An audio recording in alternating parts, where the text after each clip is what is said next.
अस्सलाम वालेकुम क्लास 6। आज आपका जो लेसन नंबर 27 है कंस्ट्रक्टिव ग्रामर का, तो इसमें हम लेसन नंबर 16 से 25 तक करेंगे। जो आपकी बुक इंग्लिश कंस्ट्रक्टिव ग्रामर की बुक है, पेज नंबर 40। तो इसमें देयर के बारे में बताया हुआ है। There is use to show the presence और एब्सेंस ऑफ सम बॉडी और any person at some place. अगर किसी चीज़ की मौजूदगी इशारे करने की या ज़र्फ मकान को जाहिर करने के लिए फ़िक्रे के शुरू में देयर लगाया जाता है, और अगर देयर जुमले के शुरू में आए तो इसके मानी वहाँ के नहीं होते। जैसे कि पानी में दूध, प्याली में दूध है, there is milk in the cup, कमरे में लड़के हैं, there are boys in the room. इस तरह से आप यहाँ पे देखिए, यहाँ पे लास्ट एक्सरसाइज आपके पेज में शो हो रही है। Fill in the blanks using is, was, are और वर। तो देयर इज़ और वाज, ये दो ऑप्शन दिए हुए। No library near my home, तो इसमें से जो करेक्ट ऑप्शन है वो है इज़। देयर इज़ और was a mosque near my house, तो यहाँ से जो करेक्ट ऑप्शन है वो इज़ है, और यहाँ थर्ड में आर है, और फोर्थ में वाज है। वाज इसलिए यूज़ हो रहा है क्योंकि यहाँ लास्ट ईयर के बारे में बात हो रही है।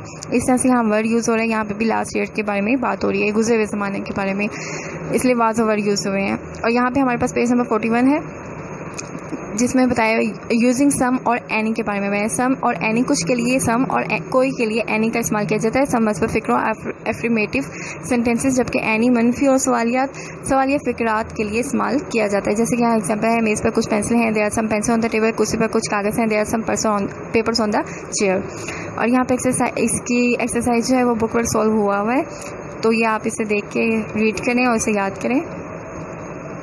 अब यहाँ पे है lesson number 18, using can, may, must. Can ये काम का कर सकना जाहिर करता है, और मे जो है इजाज़त देने या इजाज़त मांगने के लिए इस्तेमाल होता है। मस्ट काम के लाजमी करने या होने या हुक्म के लिए तमाम ज़मानों के लिए इस्तेमाल होता है। जैसे कि यहाँ एग्जांपल है, क्या मुझे जाने की इजाज़त है, मे आई गो, मैं तेज़ दौड़ सकता हूँ, आई कैन रन फास्ट, इसको पढ़ने की इजाज़त है, ही मे रीड।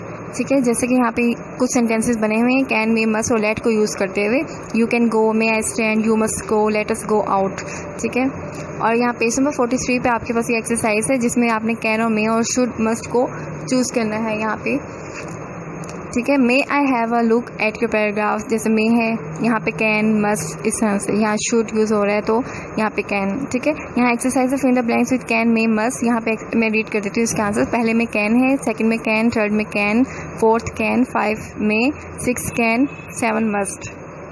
लेसन नंबर 19 है, यहाँ पे आपके पास अपोस्ट्रोफ यूज़ हो रहे हैं। अपोस्ट्रोफ क्या होता है कि जब आप किसी भी वर्ड के साथ एस का इजाफा करते हैं। ठीक है, जैसे कि यहाँ पे आपके पास एक एग्जांपल है, गर्ल्स बैग, लड़कियों के बस्ते, गर्ल्स बैग। यहाँ पे आपने गर्ल के साथ एस का इजाफा किया है, तो ये आपके पास क्या होगा, अपोस्ट्रोफ होगा। एस के ऊपर एक कॉमा जब आप लगाते हैं तो वो आपका अपोस्ट्रोफ कहलाता है। जैसे यहाँ पे है तलबा के डेस्क, स्टूडेंट्स डेस्क। ठीक है, यहाँ पे इसके आगे हम इसमें पेज नंबर 45 में इसकी एग्जांपल देखेंगे। Use an apostrophe to make possession nouns, Maria computer, Maria's computer. अब यहाँ पे क्या है, एस के ऊपर कॉमा लगा के यहाँ पे अपोस्ट्रोफ यूज़ किया गया। इसी तरह से सना सिस्टर, द टीचर्स पेंसिल, यहाँ पे लतीफ़ पेंसिल, माई पेरेंट्स हाउस। ठीक है, ये आपके पास अपोस्ट्रोफ होते हैं, और यहाँ पे इन्हीं एग्जाम्पल्स को यूज़ करके सेंटेंसेस बनाए गए हैं। अब यहाँ पे पेज नंबर 46 है, लेसन नंबर 20 है, नाउन। नाउन क्या होता है, the noun is a word which is used as a name of a person, place, thing और एन एनिमल। कोई भी किसी भी जानदार चीज़, जगह या नाम का या जगह, प्लेस और थिंग का जो नाम होता है वो आपके पास नाउन कहलाता है। तो ये आपके पास जैसे एग्जाम्पल है, the cat is on the roof. यहाँ पे रूफ जो है एक जगह का नाम है, कैट जो है एक लिविंग थिंग का नाम है, तो यहाँ आपके पास ये नाउन हो गया। I write with a pen, pen जो है ये आपके पास क्या है, नाउन है। इसी तरह से यहाँ पे एग्जांपल सॉल्व की हुई है एक्सरसाइजेस, तो आप इस पे जिसको अंडरलाइन किया गया है ये नाउन्स हैं, तो आप इसको देखकर अपने बुक पे राइट कर सकते हैं। जैसे कि यहाँ पे पीजन्स है, duck, cat, parrot, cow, buffalo, elephant, lions, jungle, tiger, horses, foxes, goat. यहाँ पे है, there is a dog, the Indus is a river. इस तरह से ये जो है आपके पास बुक पे सॉल्व करने के लिए आपके पास स्पेस है, आप इसे सॉल्व करेंगे। आपको वर्कशीट भी इसकी प्रोवाइड की जाएगी समर टास्क में, जिसे आप देखकर इस पेज नंबर 47 को आप अपनी इस वर्कशीट पे राइट करेंगे। ठीक है, अब यहाँ पे ये जो लास्ट में पैराग्राफ दिया है, the dove and the bee, इसमें आपने नाउन जो है वो ढूंढ कर आपने अपने इसमें अंडरलाइन करिए। जैसे कि यहाँ पे आंसर दिए हुए हैं, dove, bee, tree, bank, river, तो यहाँ पे जो है आप इसमें अंडरलाइन करिएगा नाउन को। अभी आपके पास है lesson number 21 kinds of noun. Noun क्या होते हैं? अब काइंड्स हैं इसकी common noun, proper noun. Common noun क्या होता है? इसम नकरा को कहा जाता है, प्रॉपर नाउन इसम मार्फा को कहा जाता है। जैसे कि कॉमन नाउन कोई भी किसी भी कॉमन चीज़ का कॉमन जो नेम है वो आपके पास कॉमन नाउन होगा, जैसे गर्ल, बॉय, चाइल्ड, डॉग। लेकिन जो प्रॉपर नाउन होगा वो आप किसी एक पर्टिकुलर पर्सन का या प्लेस या थिंग का नाम होगा, जैसे कि पाकिस्तान, कायदे आज़म, अल्लामा इकबाल। तो ये पर्टिकुलर जो है ये जगह हैं, शख्स हैं जिनके ये नाम है। तो इस तरह से यहाँ पे सेंटेंसेस गिवन है। यहाँ पे प्रॉपर नाउन और कॉमन नाउन का डिफरेंस बताया हुआ है। रावी इज़ अ रिवर, तो रावी जो है प्रॉपर नाउन है, कॉमन नाउन जो है वो है आपके पास रिवर। यहाँ एक्सरसाइज है pick out the proper and common noun. इसमें आपने क्या करना है, जो आपके पास कॉमन नाउन है, प्रॉपर नाउन है, उसके लिए आप सर्कल और अंडरलाइन में इसका फ़र्क वाज़ा करेंगे।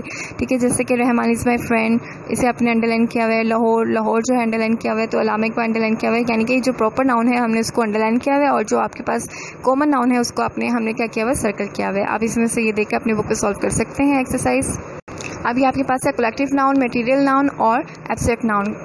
और यहाँ पे जैसे कि कलेक्टिव नाउन कहते हैं किसी भी ग्रुप और कलेक्शन और टीम का जो कलेक्शन ग्रुप होता है, कलेक्शन होती है, वो आपके पास कलेक्टिव नाउन होगा। मटेरियल नाउन क्या होगा? मटेरियल नाउन होगा कोई भी ऐसा नाउन जो डिनोट करता है मटेरियल सब्सटेंस को विच थिंग आर मेड, जैसे कि मिल्क, गोल्ड, सिल्वर और वुड। एब्स्ट्रैक्ट नाउन क्या होगा आपके पास? A noun that denote some quality, state और action like happiness, hated, beauty, love and cleverness. ये आपके पास यहाँ पे काउंटेबल नाउन के बारे में बताया हुआ है, अनकाउंटेबल नाउन और एग्जाम्पल यहाँ पे गिवन है। काउंटेबल नाउन वो ऐसे नाउन, ऐसे कोई भी नेम ऑफ थिंग्स, पीपल्स जिसे आप काउंट कर सकते हैं, जैसे books, sister, horses. Uncountable name nouns क्या होगा? जिसे आप काउंट नहीं कर सकते, जैसे कि मिल्क हो गया, ऑयल हो गया, शुगर हो गया, कोई भी लिक्विड फॉर्म में हो गया। ठीक है, जैसे कि आपके हेयर्स हो गया, आप इसे ये अनकाउंटेबल नाउन्स होंगे। अब यहाँ पे पेज नंबर 50 है, इसमें proper, common, collective, countable, uncountable की जो एग्जांपल्स हैं ये आपके सामने सॉल्व की हुई हैं। आप इसे देखकर अपनी बुक पे राइट कीजिएगा। जैसे कि इस एक्सरसाइज में है complete the puzzles with the help of given clues. Bee is collected honey, we use it to make bread flour, the fruit keeps the doctor away, apple. ठीक है, तो अब आप इसे अपनी बुक पे सॉल्व कीजिएगा इस एक्सरसाइज को। और साथ में यहाँ पे पेज नंबर 51 पे है ये exercise, fruit, people, places, birds, things और एनिमल्स के नेम्स जो है वो राइट किए हुए हैं आप इस पैराग्राफ में से। ठीक है, आप इसे यहाँ पे अपनी बुक पे राइट कीजिएगा और यहाँ पे अंडरलाइन किए हुए, I like honey very much, the team was happy to win the match. ठीक है, अब यहाँ पे आपके पास लेसन नंबर 22 है द जेंडर। तो मस्कुलिन एंड फेमिनिन के बारे में बताया हुआ है, मुज़क्कर मुअन्नस के आपके पास सामने आपको पेज नज़र आ रहे होंगे, पेज नंबर 52 और 53। ये आपने अच्छे से इसे रीड करना है, अच्छे से याद करिएगा। पेज नंबर 54 पे भी ये मस्कुलिन फेमिनिन दिया हुआ है। अब नीचे जो है वो आपके पास इसकी एग्जाम्पल एक्सरसाइज शो हो रही है, ही इज़ अ बॉय और अ गर्ल। तो ही यूज़ हो रहा है तो उसके साथ बॉय आएगा, शी इज़ द ब्राइड। ठीक है, शी यूज़ हो रहा है तो वहाँ पे आपके पास क्या आएगा? ब्राइड आएगा। इस तरह से एग्जांपल जो है आपके सॉल्व की हुई एक्सरसाइज, तो आप इसे देख अपने बुक पे सॉल्व करें। इस पेज पर भी है।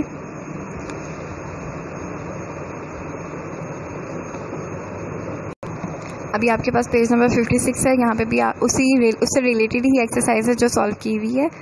ठीक है, आप इसे सॉल्व करें, इसमें से चूज़ जो बेस्ट आंसर है वो चूज़ करके आप इस कॉलम में राइट कीजिएगा। जैसे यहाँ पे बॉय है, जो उसका जो उसका करेक्ट आंसर है वो गर्ल है, सन का डॉटर है, तो आप यहाँ पे इस कॉलम में राइट कीजिए इसका आंसर। अब यहाँ लेसन नंबर 23 है द नंबर सिंगुलर और प्लूरल। तो वाहिद जमा के तौर पे इसे शो किया जाता है। जो सिंगुलर होता है वो वाहिद होता है और जो प्लूरल होता है वो जमा होता है, जैसे एप्पल, एप्पल्स। तो ये पेज जो है आपके सामने पेज नंबर 57 है, 58, 59 जो है ये आपके सामने दिए हुए हैं। आपने इसको अच्छे से रीड करना है, याद करना है। और इसके बाद यहाँ पे एक्सरसाइज दी हुई है, बॉल, बॉल्स। अब यहाँ पे स्पेलिंग्स जो है आपने करेक्ट स्पेलिंग वाले जो आंसर है वो चूज़ करना है। यहाँ पे BALLS बॉल्स है और यहाँ पे है BALLES, तो इसका जो करेक्ट आंसर है वो बॉल्स है। इस तरह से एक्सरसाइज जो है आपने बुक पे सॉल्व करनी है और राइट कीजिएगा यहाँ पे करेक्ट आंसर कॉलम में। ठीक है, इसका करेक्ट आंसर। और यहाँ पे आपके पास इस एक्सरसाइज में करेक्ट था फिलिंग द ब्लैंक्स हैं। असलम इज़ अ मैन और मैन, तो मैन जो है वो आएगा सिंगुलर आएगा क्योंकि यहाँ पे इज़ यूज़ हो रहा है। My are wet, foot are wet. ठीक है, इस तरह से आपने इसमें से करेक्ट आंसर चूज़ करना है। अब यहाँ पे हमारे पास है लेसन नंबर 24 पेज नंबर 62 पे। यहाँ पे आपके पास ऑपोजिट हैं, वर्ड्स ऑपोजिट, अपेयर, डिसअपेयर, यानी कि अल्फाज उसके मुतज़ाद।